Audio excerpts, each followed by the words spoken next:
Lying in bed, I abandoned the facts again and was back in Ambrosia. By rights, the march brass started in the Avenue of the Presidents, but it was an easy thing to shift the whole thing into town centre. My friends had vantage seats on the town hall steps, where no flag flew more proudly than the tattered blue star of the Ambrosian Federation, the standard we carried into battle. One by one the regiments marched past, and when they had gone, the Guards, the Parachute Regiment, the King's Own Light Infantry, I felt a hush over the crowds, and they removed their hats for the proud remnants of the Ambrosian Grand Yeomanry. It was true it entered the war late, and some criticised us for that, but out of 2,000 who went into battle, only 7 remained to hear the rebuke. We limped along as we arrived from the battlefield, the mud still on our shredded uniforms, but with a proud swing to our kilts. The band played March of Movies. The war memorial was decked with blue poppies, a strange bloom only found in Ambrosia. I put an end to all this, consciously and deliberately, by doing da-da-da-da-da-da-da aloud to drive the thinking out of my head. It was a day of big decisions. I called how out of my head. I could always cure myself when I got one of these counting sprees where it was possible to reach 3,000 easily without stopping. I'd throw in a confetti of confusing numbers, or, if they didn't help, half remember quotations and snatches of verse. 73, 906, the Lord is my shepherd, I shall not want, he maketh me to lie down. 435. It was a day of big decisions. I'd already determined more the practical reasons I had of any new policy, to clip the thumbnail which I've been cultivating until it was 1/4 of an inch long. Now, lying under the pale gold dime, staring up at the crinoline ladies craftily fashioned out of silver paper and framed in passepartout, they would be coming down for a start. I began to abandon the idea of saving the clipping in an ointment box. I'd throw it right away without a backward glance, and from now on, short nails, a brisk bath each morning, and into this habit of lying in bed, crinkling my toes 50 times for each foot. In future, I'd be up at 7 hours with them before breakfast. There would be no more breath holding, eye blinking, nostril twitching, or sucking the teeth. And this plan would start tomorrow, if not today. I lay in bed, toe crinkling over. Now I was stretching the fingers of both hands to their fullest extent, like 2 starfish. Sometimes I got an overpowering feeling that my fingers were webbed like ducks, and I had to spread them out to block sensation, prevent it spreading to my feet. My mother shouted up the stairs, "Billy, Billy, are you getting up?" The third call in a fairly well-established series of street cries that graduated from "Are you awake, Billy?" to "It's 9:15, you can stay in bed all day for all I care," meaning 20 to 9 and time to get up. I waited until she called, "If I come up there, you'll know about it." A variant of number 5, usually, "If I come up there, I'll tip you out." And then I got up. I put on the old raincoat used for a dressing gown, making the resolution that now I must buy a real dressing gown, possibly a silk one with a kind of dragon motif. I felt in the pocket from my place weights. I was trying to bring myself up to smoke before breakfast, and this time even the idea it brought a familiar nausea. I shoved the cigarettes back in my pocket and felt the letter still there, but this time I did not read it. He scribbled a few notes on the back of a used envelope. The phrase had always appealed to me. A pleasing image of a stack of used envelopes secured by a rubber band, crammed with notes and a thin, spidery handwriting. I took the used envelope out of my pocket with the letter still in it and took up some jottings. Calendars. C.S. Read Job. Right Boone. 1000. See which. Read Captain. Most of these notes were unnecessary, especially about seeing which read Captain. That, along with the calendars, always a part-time worry, and the other bit about seeing S. read Job had kept me awake half the night. As for 1000, this was a ghost idle thinking. The last traces of his plan was to write 1,000 words each day of the public school story, be entitled The Two Schools of Christminster. Having conceived the plan early in August, I was already 34,000 words behind schedule. There were long periods of time when my only ambition was to suck a poem mint right through without breaking it in my mouth. Others, when I would retreat to Ambrosia, sketch out new artist settlement for Route 11, and they would be doing profiles of me on television. genius or madman. I put the ballpoint away and shoved the envelope back in my pocket. And on the cube crying number 7, by far my favourite, "The boiled egg's stone cold, and I'm not cooking another one." I went downstairs. Hillcrest, as the house was called, although not by me, was a kind of dwelling where all the windows were leaded and a pussy criss-cross, except one, which was a porthole. Our porthole was at the turn of the stairs, and here I paused to rub the heel of my slipper against the stair rod, a habit of getting out of henceforth, shuffling that I could see out across the gravel to the pitch-painted garage with its wordy gold-painted sign. Geo Fisher and Son, haulage contractors, distance no object. The moving firm, telephone 2573, stamp signs. The sign was inaccurate. I was the son referred to, but in fact the old man had gone to great trouble in keeping me out of the family business. Distance no object. What really got on my nerves, however, was the legend, stamp signs, which was almost as big as the advertisement itself. Eric Stamp had been the white-head boy of art class when we were at Stradford and Technical together, and now was my colleague at Shaxbank and Duxbury's. It was his ambition to set up a sign-writing business full-time, and I, for one, was not stopping him. Anyway, the fact that the garage doors were not open yet meant the old man was still at home, and there were going to be words exchanged about last night's outing. I slopped down the hall, took the Stradford neck out of the litter box where it remained all day, the rest of the family had anything to do with it, and went into the lounge. It was a day for big decisions. The breakfast ceremony at Hillcrest had never been my idea of fun. I'd made one disastrous attempt to break the monotony of it, entering the room one day with my eyes shut and my arms outstretched like a sleepwalker, announcing in a shaky echo chamber voice, "Aye, Yorkshire breakfast scene. Aye, polished table, one leaf out, quad daily by a white tablecloth, damask with green striped bed, sauce stained to the right, blackberries stained to the left, and Kellogg's cornflakes, Pyrex dishes, plates of fried bread around the table, the following personnel: father, mother, grandmother, one vacant place." None of this had gone down well. I entered the room discreetly now, almost shiftily, taking in with a dull eye the old man's pipe mug, disfigured by a crack, was no longer mistaken for a hair, and the radio warming up for yesterday in Parliament. It was a choice example of the hygienic family circle, but to me it had taken on the glazed familiarity of some old prince, which was, "When did you last see your father?" I was greeted by usual breathing noises. "You decided to get up then?" Mother said, slipping easily into a second series of conversations of the day. My stock replies were yes, no, I'm still in bed, and snarled, "What does it look like?" according to the mood. Today I chose yes, and sat down to my boiled egg, stone cold as threatened. This made it 9:15. The old man looked at some invoice and said, "I can start getting bloody well dressed before you come down in the morning." So far the doctor was taking on a fairly conventional route. I was tempted to throw in one of my old standbys. Why do you always begin your sentences with "and"? Gran, another dress fanatic who always seemed to be fully and even elaborately attired even at 2 in the morning when she slunk downstairs for a soda water, chipped in, "He wants to burn that raincoat when he gets... He'll have to get dressed in the morning." One of Gran's peculiarities, and she had many, was that she would never address anyone directly, but always went through an intermediary, if necessary some static object, such as cupboard.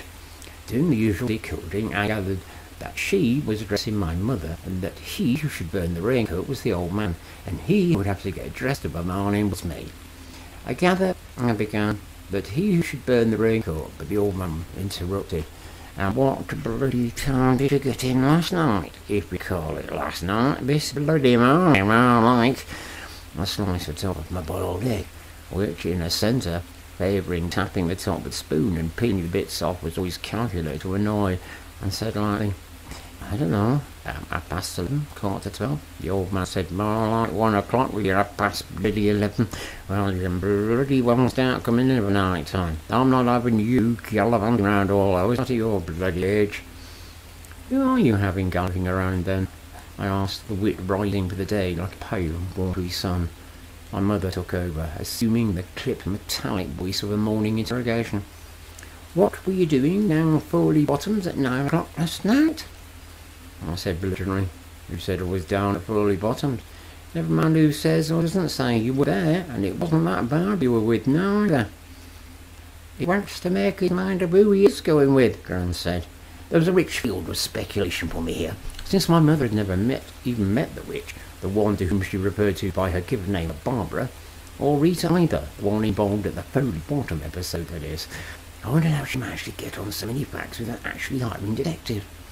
I said, well, you want to tell whoever saw me to mind their own busy business. It is our business, my mother said, and you don't be so cheeky. I pondered over the absent friend who had supplied the very bottom's bulletin. Mrs. Emroyd, my Walker, Stamp, the witch herself. I had a sudden hideous notion that the witch was in league with my mother, and ought to spring some general coup upon me the following day when the baptism of lettuce and pineapple chunks of the witch was due to be introduced to the family at Sunday tea. Anne said, if she's coming for a tea, she wants to tell her. If she doesn't, I will. My mother interrupted this fairly intelligently and said, I'm going to tell her, don't you fret yourself. She slid off down a chuntering landslide of recrimination until the old man, reverting to the main theme, came back with the heavy artillery. He's bloody well not old enough to stay out half the night. I've told him before. He can start coming in of a night, or else go live somewhere else. This brought me beautifully to what I intended to be the text for the day. But now the moment had gone. I felt curiously shy and even a little sick at the idea of my big decisions.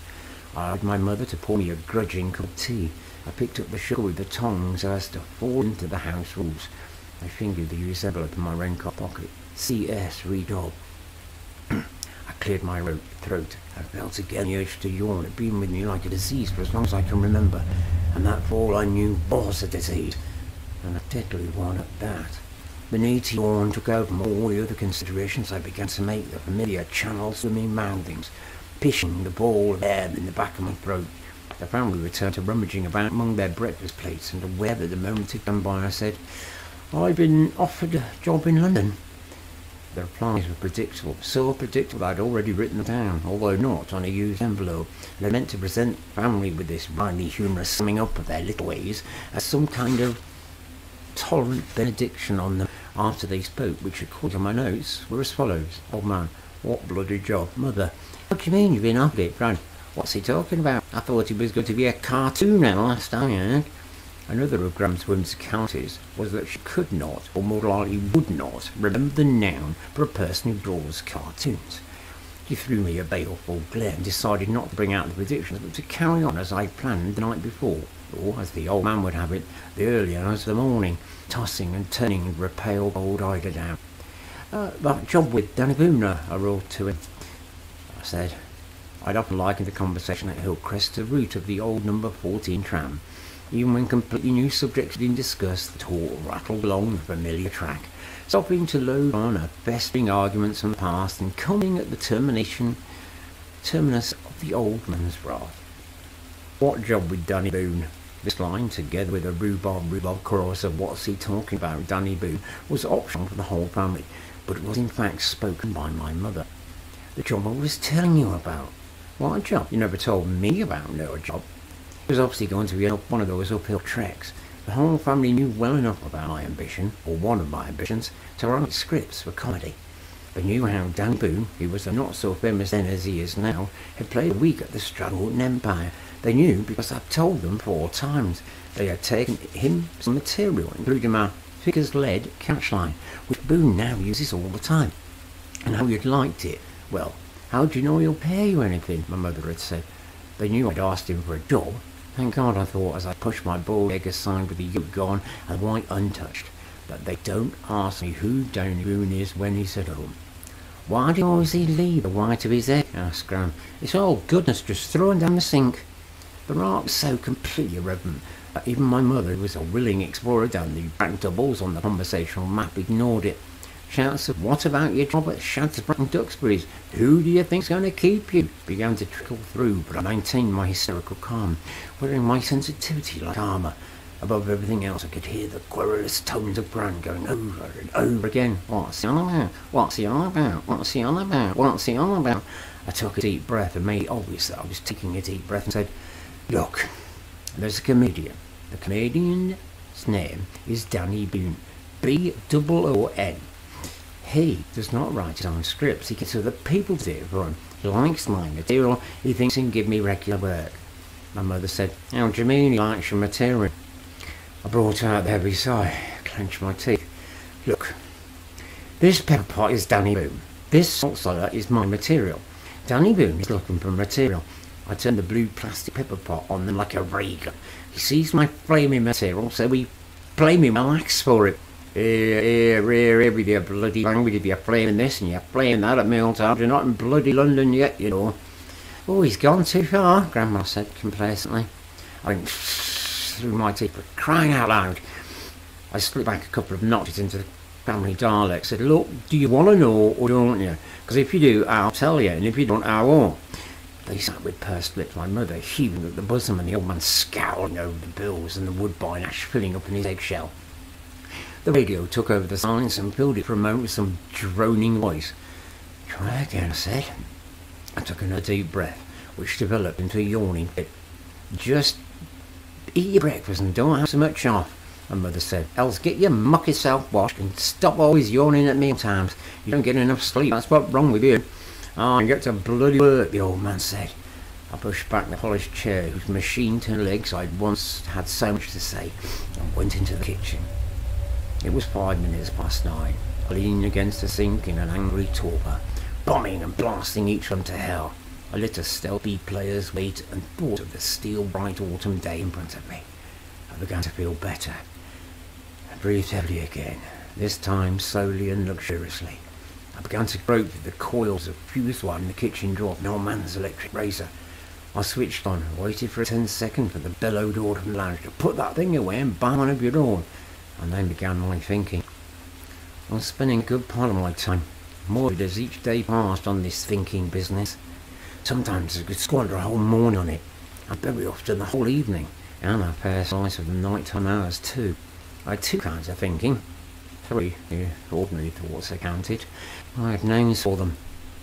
I applied first jocularly and then mechanically. I called them number 1 thinking and number 2 thinking.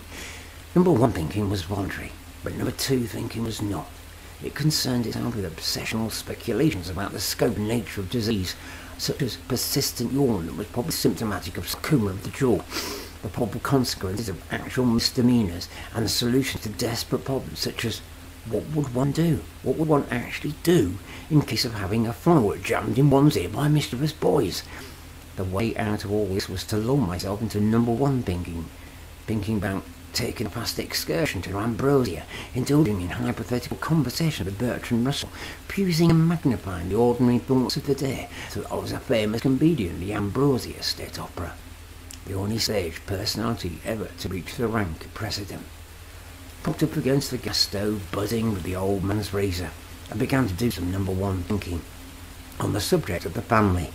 This usually took a reasonably noble form, riding home the hill crest loaded with money, putting the old man on his feet, forgiving and being forgiven. My mother would be put into pairs, feeling easy with them at first, would be touched and never lose their homely ways. Grandma married Councillor Duxbury, and the pair of them apple-cheeked lived in a thatched cottage high up in the dales, out of sight. That was the usual thing, but this morning, in a harder mood, I began to plan an entirely new parents for myself. Well, the modern London kind. They had allowed, in fact encouraged me to smoke from the age of 13, Markovich.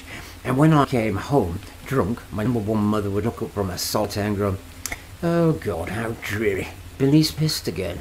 I announced at breakfast that I was going to start out on my own. My number 1 father, the old man disguised as a company director, clapped me on the back and said, "And about time, you old loafer. So, I think, and I were thinking of kicking you out from the old nest any day now. Better come to the library and talk about the money end. As for Gran, she didn't exist." The thinking and the shaving finished concurrently. I switched off and began brooding over the matter of the black bristles under my chin, which, shave as I might, would never come smooth. I dropped back into my torpor, a kind of vacuum annex of number 2 thinking, and began scraping the back of my hand against the bristles, listening to the noise of it, and wondering whether it was something wrong with me. The old man came through to the kitchen, putting on his jacket on his way to the garage. "And you can buy your own bloody razor and stop using mine," he said without stopping. I called 84 suppose the number of times he used the word bloody that morning, a standing joke, at least with me. But here it come out. The business of going to London was shell, forgotten, or as I suspected, completely uncomprehended. I went through the lounge and upstairs. My mother was, I passed her, chanted automatically, "You'll set off one of these days and eat yourself coming back." One of a series of remarks tailored, I like to fancy, to fit the exact time taken by me from the kitchen door to the hall door. There had been a time when I tried to get the family to call these stock sayings and motherisms. Nobody ever knew what I was talking about.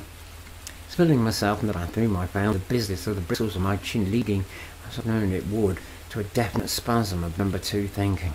I wondered first why they'd have building in growing hair, like those people's throats tickle every 6 weeks and have to go into hospital to get it removed, and then ran through the usual repetitive repertoire: polio, cancer, TB, and a new disease unique to medical history called Fisher's yawn.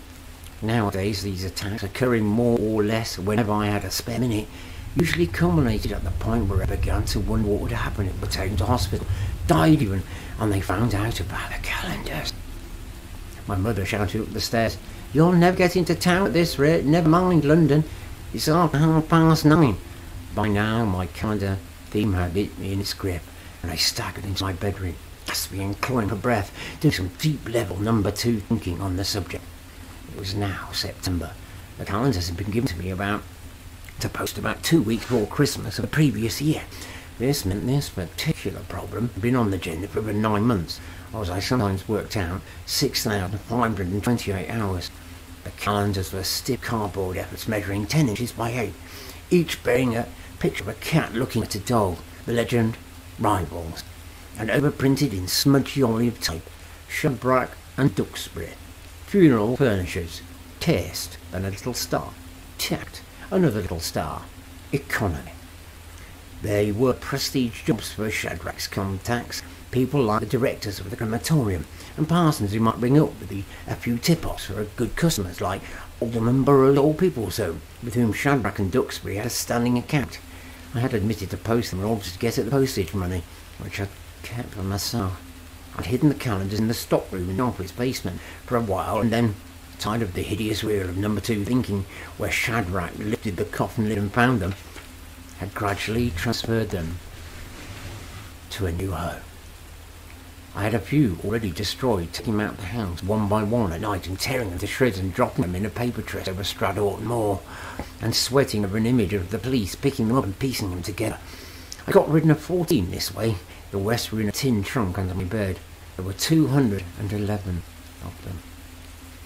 I dressed, making another mental note to look up every man's own lawyer and find out the penalties for this particular crime. Pay attention to me, Fisher. I have thought very carefully about sending you to prison. Only your youth and the fact that your employers have spoken so highly of your abilities. Time might high, I began to imagine myself in army jail, impressing the government with my intelligence, making new friends with the padre, and for a short while I was back in number one thinking a luxury I could ill afford at 9:30 on a working morning.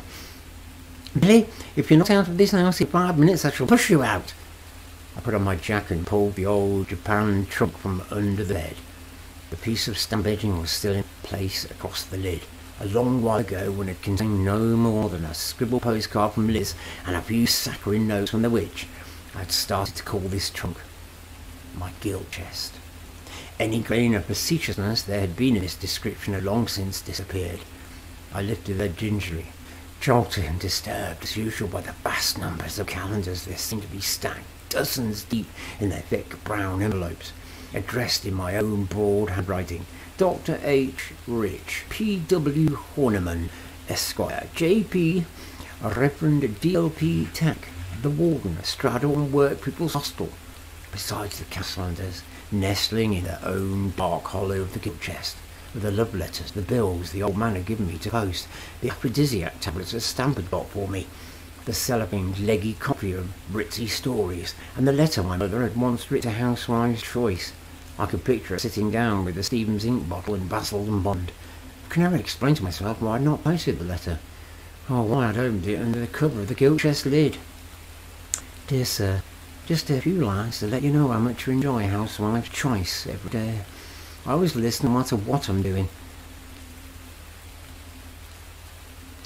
you play? Just a song at twilight for me, though. I don't suppose you get time to play the one that writes you, but this is my favourite song. You see, my husband used to sing it when we were a bit younger than we are now. I will quite understand if you cannot play. Yours respectfully, Mrs. N. Fisher. P.S. My son also writes songs, but I suppose there's not much chance for him as he's not had the training. We're just ordinary folk. The bits I'd have with my mother on ordinary folk motif in long eloquent streams of number one thinking would fill the housewife's choice 10 times over. Snapped together by a rubber band, they, like the used envelopes I fancy for myself, was a thick pack of postcards that Liz had written on Elastic's edition.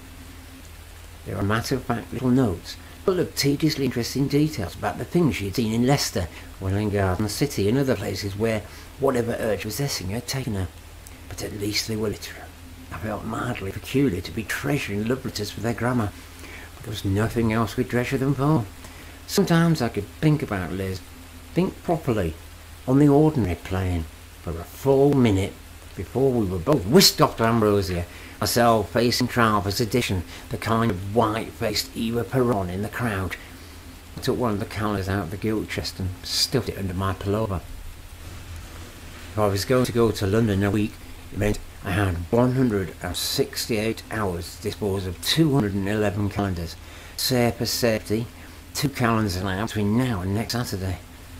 I took another 3 and crammed them, half under my pullover, half under the top of my trousers. Rummaging in the gilt chest, I spotted a flat white packet of supposed aphrodisiacs. The passion pills, a stamp, shoving them grubbily into my hand in a fit of remorse, fear and generosity, called them. I put Liz out of my mind and began to think about Rita, and then, making a definite decision about the witch, I put the passion pills in my side pocket and bent to close the gilt chest. The calendars stiff under my ribs and the sharp corners showing through the cable weave of my pullover. I placed the stamp engine 4 inches from the handle on the right side, pushed the trunk carefully into my bed and went downstairs, feeling like a walking gilt chest myself. In the hall I put on my outdoor raincoat, buttoned it to the waist before going into the lounge. "He'll be buried in a raincoat," said Gran, almost, in fact completely automatically. She was rubbing viciously at the sideboard with a check duster, a daily grueling which she had imagined paid for a key. It was to the sideboard that she addressed herself, because my mother was in the kitchen. It was long past any time for all working morning. The last late typists, their bucket bags stuffed with deodorants and paper hanky, had clanked past on their way to the bus shelter. A morning hush had settled over the house. There were specks of dust in the sunlight, the stiff smell of mansion polish. The radio emphasised the latest with an unfamiliar voice talking about some place with their strange customs. It was like going long past one station at the last train. I called, "I'm off, Mother." "Well, don't hurry yourself, will you?" she called back, following her voice into the lounge. I paused, my hand running up and down the kitchen bake light finger plate on the door. "Might as well give my notice in today if I'm going to London," I said. My mother pressed her lips in a thin purple line and began bundling up the tablecloth, taking it by the corners and keeping the crumbs in. "You want to make up your mind what you do want to do," she said primly. "I know what I'm going to do. I'm going to work for Danny Boone." "Well, how do you know? You've never done that sort of thing before. You can't switch and swap chains and swap about just when you feel like it. You've got a living to earn now, you know." She was trying to talk kindly, making a real effort to, drawing the effort back, like someone whispering across a bridge. I was touched fleetingly. I said, trying hard myself, "Any road, we'll talk about it later." A gruff and oblique statement of affection that I could see she was received and understood. I left the house, ignoring the old man who was messing about with the lorry in the road outside. If I can walk all the way down Cherry Road without blinking my eyelids, I told myself, it'll all be alright. I kept my eyes wide, burning long past Greenman Sweet Shop, past the clear cavities that were cities that were not built yet. Then Mrs. Olmroyd came past, spying. I clapped my eyes shut and wished her a civil good morning. I felt the calendars in my jacket and wondered why I brought them out and what I was going to do with them and what I was going to do about everything.